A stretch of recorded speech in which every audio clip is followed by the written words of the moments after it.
오늘은 본문의 말씀을 가지고 상급이 있는 사랑이라고 하는 제목으로 말씀을 나누고자 합니다. 오늘도 멀리 계신 성도님들, 또 코로나로 인해서, 또 개인적인 가정사로 인해서 오늘 함께하지 못하시는 성도님들 온라인 예배로 함께하고 있습니다. 감사를 드립니다. 자, 오늘도 말씀 나누기 전에 우리 인사합니다. 앞뒤 또 좌우 바라보시면서 오늘은 우리 그렇게 인사합니다. 원수를 용서하고 사랑하면 상급이 있습니다. 아멘. 여러분, 사실 우리가 원수를 용서하고 사랑한다라고 하는 것은 결코 쉬운 일이 아닙니다. 그건 어려운 일이고 어쩌면 그것은 불가능한 일일 수도 있습니다. 그러나 분명한 것은 그것이 그만큼 힘들고 어려운 것이기 때문에 그러한 사랑을 하는 자에게 하나님께서는 상급을 주시겠다라고 오늘 약속하고 있습니다. 여러분 믿으시기를 주님으로 축원합니다. 여러분, 우리가 속한 동양 문화와 서양 문화는 근본적인 차이가 있습니다. 그리고 그 차이는 종교의 차이입니다. 여러분, 대체적으로 서양의 문화는 기독교 영향을 많이 받았습니다. 그래서 기독교의 가르침, 용서하고 사랑하라라고 하는 것이 깊이 배어 있는 용서와 사랑의 문화입니다. 근데 동양의 문화는 유교의 영향을 많이 받아서 복수의 문화예요. 그래서 여러분 보면은 기독교는 어떻게 가르칩니까? 너희 원수를 용서하고 사랑하라, 축복하라, 그들을 위해서 기도하라라고 가르칩니다. 근데 유교는 원수를 갚으라고 얘기합니다. 원수에게 복수하라라고 가르칩니다. 여러분, 그 예로서 유교 경전 가운데 하나인 그 얘기에 보면 불구대천지수라고 하는 말이 나와요. 근데 이 불구대천지수라고 하는 말이 원수와는 함께 같은 하늘 아래 거할 수가 없다라고 하는 것입니다. 그럼 원수와 같은 하늘에 거할 수 없기 위해서는 반드시 누군가 하나는 죽어야 된다라고 하는 거예요. 자, 그럼 이 불구대천지 원수가 누구인가? 세 가지로 이야기합니다. 첫 번째가 부지습을 여공대천이에요. 자, 부지습을 부모님의 원수와는 여공대천, 같은 하늘 아래에서 같이 살아갈 수가 없다. 그러니까 부모의 원수는 반드시 죽여라라고 하는 것입니다. 두 번째가 형제지수 불반병이에요. 즉 형제지수, 형제 원수를 만났을 때 무기를 가지고 집으로 돌아가지 말라라고 하는 것입니다.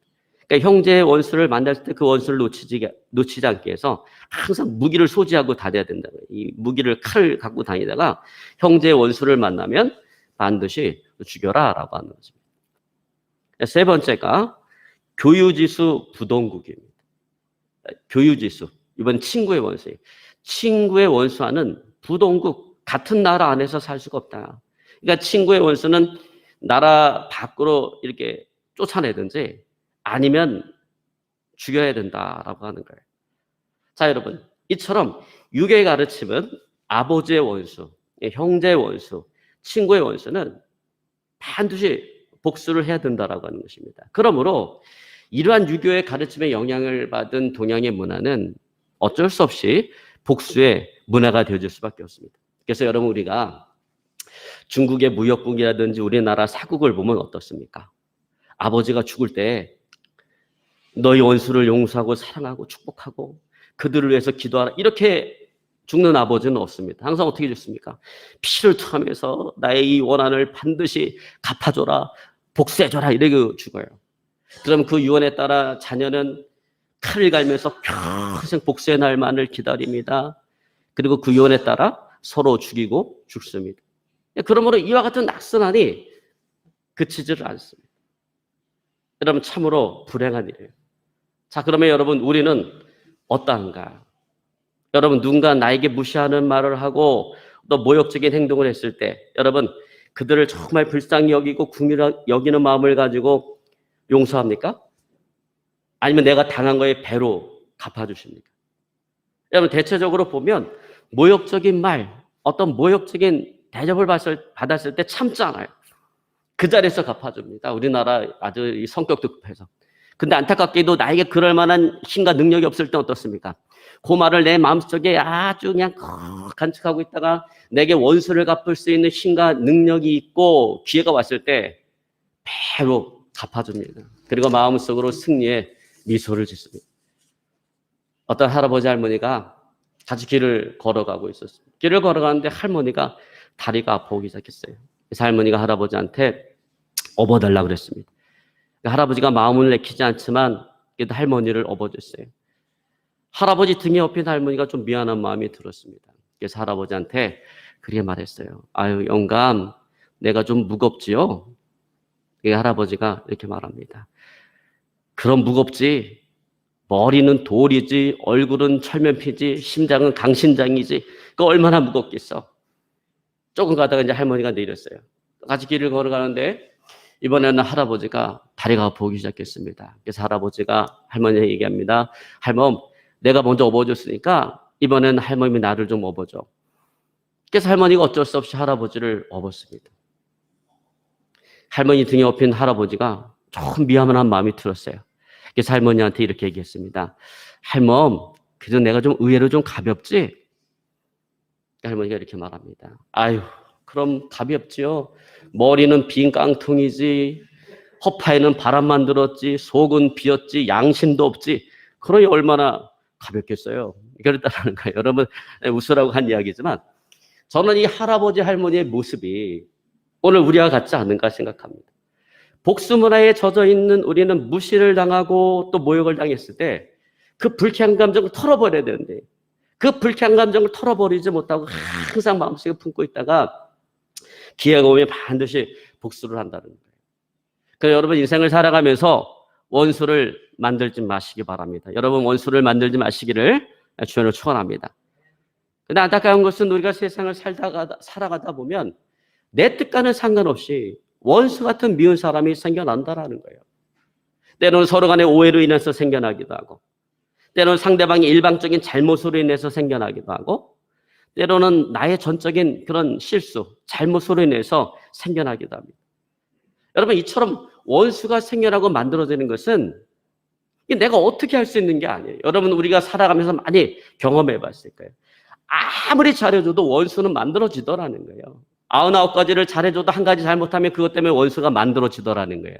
은혜를 베풀어도 원수는 만들어지더라는 것입니다. 그래서 여러분 우리 속담에 은혜를 원수로 갚는다라고 하는 그런 말이 있지 않습니까?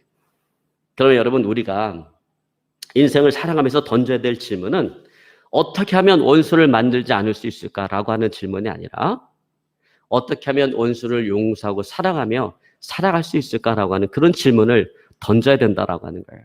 여러분 그러면서 오늘 본문의 말씀은 이 두 번째 질문, 우리가 어떻게 원수를 용서하고 사랑하며 살아갈 수 있을까에 대한 그 질문에 대한 오늘 답을 주고 있습니다. 자, 여러분 예수님 당시에 이스라엘 백성들에게는 원수가 아주 많았어요. 당시에는 로마의 지배를 받고 있었기 때문에 로마라고 하는 나라와 로마 군인들이 원수였고 또 동족의 그 세금을 지나치게 많이 걷어서 로마에 상납하고 자신들의 부를 축적하는 세리가 그들의 원수였어요. 로마는 압제하고 세리는 그 돈을 착취하고 그래서 로마 군인과 세리를 볼 때마다 이스라엘 백성들은 마음속에 미움과 분노와 복수심을 가지고 살아갔던 것입니다. 자, 그러다 보니 바리새인들은 모세 율법에 나와 있는 그 사랑하라라고 하는 그 하나님의 말씀을 이분법적으로 가르쳤어요. 흑백 논리로 가르쳤어요. 예를 들면 레위기 19장 33절로 34절에 이렇게 말합니다. 타국인이 너희 땅에 우거하여 함께 있거든 너희는 그를 학대하지 말고 너희와 함께 있는 타국인을 너희 중에서 나은 자같이 여기며 자기같이 사랑하라. 너희도 애굽 땅에서 객이 되었었더니라. 나는 너희 하나님 여호와니라. 그러니까 너희와 함께하는 타국인을 너희처럼 사랑하라라고 하는 거예요. 즉 모든 사람을 사랑하라라는 것입니다. 근데 바리새인들은 이 말을 이분법적으로 가르쳤어요. 흑백 논리로 가르쳤어요. 그래서 어떻게 가르쳤냐면 내 이웃은 사랑하되 내 원수는 미워하라라고 이렇게 가르친 것입니다. 자, 그러므로 이스라엘 백성들은 바리새인의 가르침에 따라서 원수를 미움과 복수의 대상으로 보았습니다.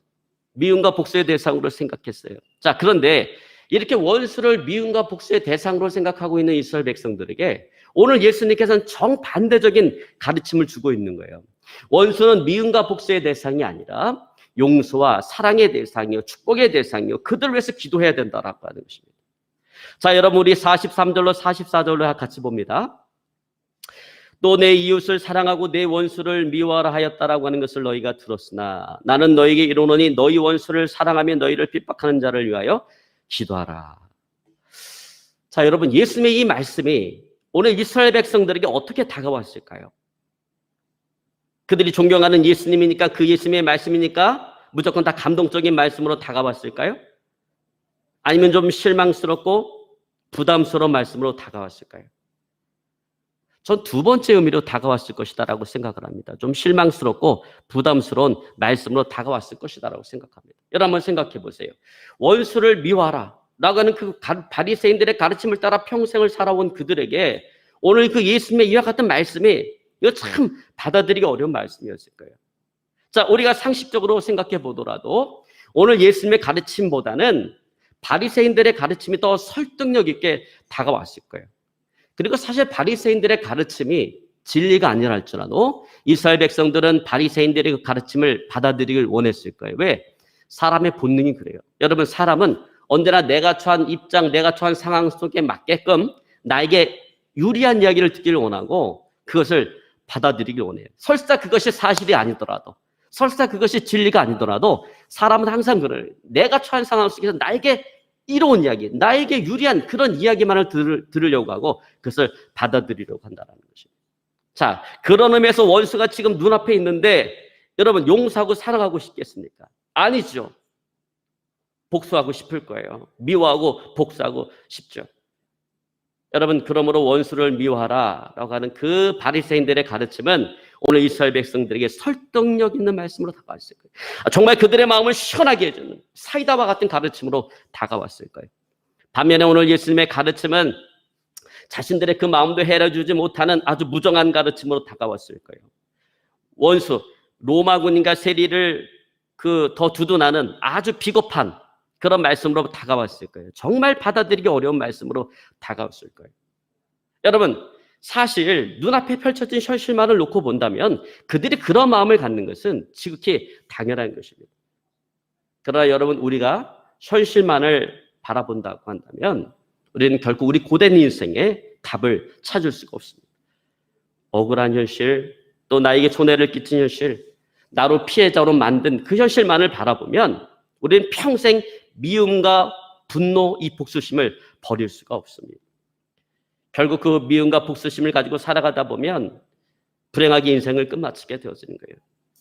그 미움과 복수심이 우리 인생을 불행하게 만드는 인생의 올무가 된다는 사실을 모르고 살아가다가 결국 불행하게 인생을 끝마치게 되어지는 것입니다. 그러므로 오늘 예수님께서는 오직 용서와 사랑만이 모든 문제 해결책이기 때문에 오늘 그들을 용서하고 그들을 위해서 기도하라라고 말씀하시는 것입니다. 여러분, 물론 이것은 결코 쉬운 일이 아니에요. 어려운 일이에요. 어쩌면 우리 인간의 힘과 의지로 불가능한 그런 일일 수도 있어요. 그러나 이것이 어려운 것이기 때문에 이 어려운 요구에 순종하는 자에게 오늘 상급을 주시겠다라고 약속하고 있는 거예요. 그래서 그 상급을 바라보며 용서하라라는 것입니다. 자, 여러분, 우리가 46절에 보면 주님은 이렇게 말씀하십니다. 너희가 너희를 사랑하는 자를 사랑하면 무슨 상이 있으리요?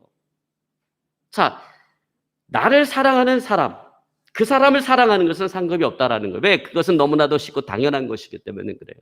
여러분, 부모가 자녀를 사랑하는 거 쉽죠? 쉬울 뿐만 아니라 아주 더 기쁘죠? 행복하죠? 그런 것은 상급이 없다라고 하는 것입니다. 당연한 것이기 때문에. 그러나 원수를 사랑하는 일에는 반드시 상급이 있다라고 하는. 왜? 그것은 어려운 것이기 때문에. 그것은 당연한 것이 아니기 때문에 그렇습니다. 여러분, 그러므로 원수를 사랑하시기를 오늘 주님의 이름으로 축원합니다. 원수를 용서하고 사랑하는 길이 내가 사는 길이고 이 땅에서 내가 잘 되는 길이고 하늘의 상급을 쌓는 길인 것입니다. 여러분, 우리가 원수를 미워하고 막 저주하면 그 원수가 막 저주를 받을 것 같은데 사실은 그렇지 않다라고 하는 거예요. 내가 더 먼저 우리 삶이 망가진다라는 거예요. 내가 먼저 아프게 되고 또 내가 먼저 쓰러질 수밖에 없다라고 하는 것입니다. 여러분, 스포츠 운동화 메이커 가운데 프로스펙스라고 하는 메이커가 있어요. 제가 중학교, 고등학교 다닐 때 국산 브랜드 가운데 가장 인기 있는 1순위 브랜드가 프로스펙스였고 해외 브랜드 가운데 인기 있는 그 브랜드가 나이키였어요. 근데 이 프로스펙스의 전신인 회사가 국제그룹입니다. 지금은 뭐 흔적도 없이 사라졌지만 그 당시에는 세계 7위까지 올라갔던 아주 대단한 그런 그룹이었어요. 근데 제5공화국 시절에 전두환 정권에게 그 기업을 송두리째 빼앗기고 말았어요. 당시 양정모 회장이 이 정치 자금을 헌납하라고 했는데 정치 자금을 주지 않고 또 대통령이 주지 않은 자리에 늦게 참석했다라고 하는 이유로 괘씸죄에 걸렸습니다. 그래서 그 5공화국 정권, 전두환 정권에 의해서 그룹 해체기를 걸어가게 되었습니다. 총 21개의 계열사를 가지고 있었는데 국제종합건설, 동서증권, 이거는 극동건설 기업으로 넘어가고 나머지 계열사와 국제그룹 사옥은 한일그룹으로 넘어갔습니다. 여러분, 그러니 그 전두환 정권에 대한 그런 미움, 분노, 복수심이 얼마나 컸겠어요. 그래서 이 양정모 회장은 결국 이 미움, 분노, 복수심 이걸 극복하지 못하고 나중에는 그것 때문에 반신불수가 돼서 투병 생활을 하다가 2009년 3월 29일 세상을 떠나게 되었습니다. 여러분, 이것이 미움과 분노와 복수심을 다스리지 못하는 그 인생의 결론이라는 것입니다. 여러분, 그러므로 원수에 대한 미움의 감정을 버리고 또 용서하시기를 어느 시간 주매로 축원합니다. 여러분, 원수 갚는 것은 하나님께 있어요. 원수 갚는 것은 하나님께 맡기고 우리는 용서하고 사랑하며 살아가야 되는 것입니다. 여러분, 그렇게 살아가시기를 주매로 축원합니다. 자, 그러면 우리가 어떻게 원수에 대한 이 미움의 감정을 버리고 용서할 수가 있겠는가? 이게 너무나 중요해요. 여러분, 사실 이거 쉬운 일이 아니에요. 어려운 일이에요. 여러분, 미움의 감정이 물건이라면 얼마나 좋을까요? 미움의 감정이 물건이라면 내가 얼마든지 버릴 수가 있는데 이 미움의 감정은 물건이 아니에요. 이건 내 뜻과 상관없이 내 안에 생겨나는 거예요. 그러니까 내가 이거 내 마음대로 어떻게 할 수 있는 것이 아니다라는 것입니다. 자, 물론 인간적인 노력으로 되어지는 부분도 있어요. 그것은 내가 감당할 수 있는 작은 일에는 얼마든지 내가 용서하고 미움의 감정을 버리고 용서할 수 있어요. 그게 가능해요. 그러나 여러분, 내가 감당할 수 없는 큰 일을 만나게 되어지면 내 힘과 나의 능력과 나의 의지로 미움의 감정을 버리고 용서한다라고 하는 것은 어렵다. 아니, 어쩌면 불가능할 수도 있다라고 하는 거예요. 여러분, 사람마다 다르겠지만 예를 들어서 나에게 100만 원 사기친 사람이 있어요. 여러분, 용서할 수 있겠어요? 저는 용서할 수가 있어요. 요즘 같아서는 한 1,000만 원 사기쳐도 제가 용서할 수 있을 것 같아요. 근데 여러분, 만약에 수십억을 사기를 쳐서 내 인생과 나의 가정을 파탄난 사람이 있다고 한다면 여러분, 용서할 수가 있겠어요? 용서하기 어려울 것입니다. 여러분, 사람이 그렇습니다. 작은 일은 용서가 돼요. 용서할 수 있어요. 그러나 내가 감당할 수 없는 큰 일을 만나게 되어지면 용서하기가 어렵다. 용서가 안 된다라는 것입니다. 여러분, 국제그룹을 빼앗긴 양정모 회장이 바로 그와 같습니다. 그러므로 이와 같은 큰 일을 당한 사람에게 필요한 것이 있다면 그 사람이 정말 그 미움의 감정을 버리고 용서할 수 있는 마음을 갖도록 그에게 정말 필요한 것이 있다라고 한다면 그것은 뭐냐면 첫 번째로 충분히 아파할 수 있는 시간을 줘야 된다라고 합니다. 그리고 성령의 도우심이 필요하다라고 하는 것입니다. 여러분, 그렇습니다. 여러분, 우리가 정말 누군가를 미워하는 그 마음을 버리고 내가 용서할 수 있는 마음을 갖기 원한다면 우리에게는 정말 내가 충분히 아파할 수 있는 시간이 우리에게 있어야 돼요. 그리고 궁극적으로 성령의 도우심이 우리에게 있어야 된다라고 하는 것입니다. 여러분, 우리가 상처받은 자신과 또 타인에게 실수하는 부분이 뭐냐면 충분히 아파할 수 있는 시간을 주지를 않는다라고 하는 거예요. 성령이 너희 원수를 용서하고 사랑하라 라고 하는 그 말씀이 있기 때문에 특히 믿음의 사람일수록 그 말씀이 있다 보니까 말씀대로 살아가려고 억지로 용서하려고 애를 씁니다. 그래서 자신의 의지를 가지고 나는 당신을 용서합니다라고 말을 하기도 합니다. 그러나 여러분 어떻습니까? 말은 그렇게 하지만 상처받은 내 마음은 용서하지를 못한다라고 하는 거예요. 여러분, 그렇기 때문에 자신을 향해서도 또 타인을 향해서도 뭘 주어야 되는가? 충분히 아파할 수 있는 시간을 주어야 된다라고 하는 거예요. 충분히 아파하고 눈물을 흘려야 비로소 내 마음의 상처가 치유되어지고 용서할 수 있는 마음의 준비가 되어지는 것입니다. 근데 이 사실을 망각하고 미움의 감정, 분노의 감정, 복수의 감정이 있는 자신을 향해서 또 타인을 향해서 원수를 용서하라, 원수를 사랑하라는 잣대를 함부로 들이댄다라고 하는 거예요. 여러분 그렇게 하면 오히려 용서가 더 안 돼요. 더 큰 상처를 받게 되고 그 상처로 인해서 어떤 평생 해결받지 못한 미움과 분노와 원망, 분노의 감정을 가지고 살아갈 수도 있을 것입니다. 그러면 여러분 우리가 살아가면서 조심해야 될 게 뭐냐면 상처받은 내 자신을 향해서도 그렇게 해서 안 되고 상처받은 다른 사람을 향해서도 그렇게 해서는 안 된다라는 거예요. 성경에 하나님께서 용서하고 사랑하라고 했으니 용서하세요, 사랑하세요 이런 겉면을 함부로 해서는 안 된다라는 거예요. 왜? 그게 틀린 얘기 때문에 그렇게 해서는 안 된다는 것이 아니에요. 맞는 얘기죠. 그러나 아직은 그 사람에게 그 말이 필요치 않다. 그 사람에게는 그 상처를 아물 수 있는 충분한 아픔의 시간이 필요하다는 거예요. 충분히 눈물을 흘릴 수 있는 그 시간이 필요하기 때문에 그렇습니다. 그래서 여러분 충분히 아파할 수 있는 시간, 그리고 우리가 충분히 그 눈물을 흘릴 때 상처받은 우리의 마음이 치유되어지고 내 안에 미움의 감정이 사라지게 되어지고 비로소 용서할 수 있는 마음의 준비가 되어지는 것입니다. 여러분 그렇게 하시기를 주를 축원합니다. 앞으로 막 살아가면서 정말 괴롭죠. 용서해야 되는데 내 미움의 감정이 내 안에 가득 차 있는 게 괴롭죠. 그렇다고 여러분 막 서두르지 마시기 바랍니다. 나에게는 시간이 필요한 거예요. 충분히 아파할 수 있는 그 시간이 우리에게 필요해요. 내 자신에게도 필요하고 타인에게도 필요한 것입니다. 자, 다음으로 필요한 것이 성령의 도우심입니다. 여러분 우리에게는 근본적으로 누군가를 용서하고 사랑하고 축복할 수 있는 능력이 우리에게 없다라고 하는 것입니다. 여러분 우리는 그것을 인정해야 돼요.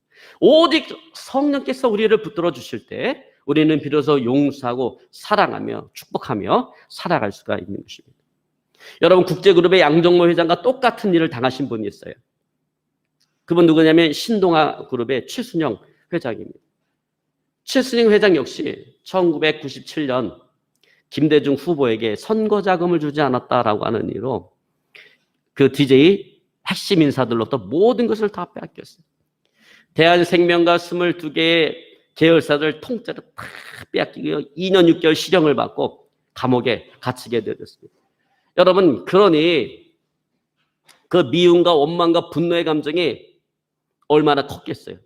처음에는 이게 용서가 안 돼갖고 그냥 그 감옥에서 매일같이 미워하고 막 저주하고 이렇게 살아갔는데 그러다 보니까 몸이 아파오기 시작하고 나중에 건강이 극도로 쇠약해졌습니다. 그래서 이래다가 내가 먼저 죽을 수밖에 없겠다라는 그 생각이 들어서 하나님 앞에 간절히 기도하기 시작했어요. 하나님 나 이거 미움의 감정을 떨쳐버려야 되는데 복수의 감정을 떨쳐버려야 되는데 내 신간의 능력으로 도대체 되지가 않습니다. 하나님 나 좀 살려주십시오. 그 감옥에서 그렇게 하나님 부르짖어 기도하는데 기도하다가 성령의 불이 임했습니다. 성령의 불이 임하니까 방언이 터지고 은사가 오고 건강이 회복이 되어지고요. 정말 그 마음 중심에서 DJ 그 실세들을 완전히 용서할 수가 있게 되어졌습니다. 그래서 최순영 회장님은 살아서 지금도 열심히 간증을 하고 다니십니다. 여러분 그렇습니다. 여러분 우리에게는 원수를 용서하고 사랑하고 축복할 만한 능력이 없습니다. 오직 성령께서 붙잡아 주실 때 우리는 비로소 용서할 수 있고 사랑할 수 있고 축복할 수가 있는 것입니다. 여러분 우리가 잘 알고 있는 손양원 목사님도 마찬가지예요. 여러분 손양원 목사님은 1948년 여순순천 반란 사건 때 공산당에 의해서 자신의 그 두 아들 손동인, 손동신을 잃어버렸어요. 여러분 도저히 그 용서할 수가 없는 일이죠.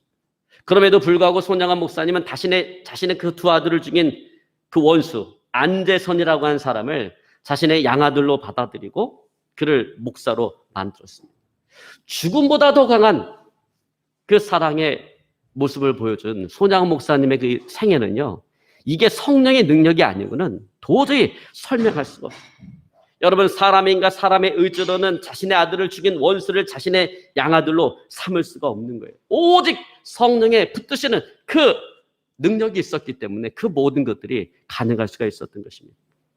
여러분 다시 한번 말씀드리지만 우리에게는 나에게는 누군가를 용서할 수 있고 사랑하며 축복할 수 있는 능력이 우리에게는 없다라고 하는 것입니다. 오직 성령의 능력이 우리를 덮을 때, 성령의 능력이 우리를 붙잡아 주실 때 우리는 비로소 용서하고 사랑하며 축복할 수가 있는 것입니다. 여러분 성령의 능력을 덧입어서 용서하고 사랑하며 축복하며 살아가는 저와 여러분의 삶이 되어줄 수 있기를 오늘 시간 주님으로 축원합니다. 이제 말씀을 정리하기 원합니다. 여러분, 우리의 인생을 살다 보면 내 뜻과 상관없이 원수 같은 미운 사람이 생겨날 것입니다. 여러분, 그때 원수를 미워하고 복수하려고 하는 그 마음을 품지 말고 우리가 용서하고 사랑함으로 내가 살고 또 하나님께서 약속하신 그 상급을 받아 누리는 저와 여러분의 삶이 되어질 수 있기를 주님으로 축원합니다.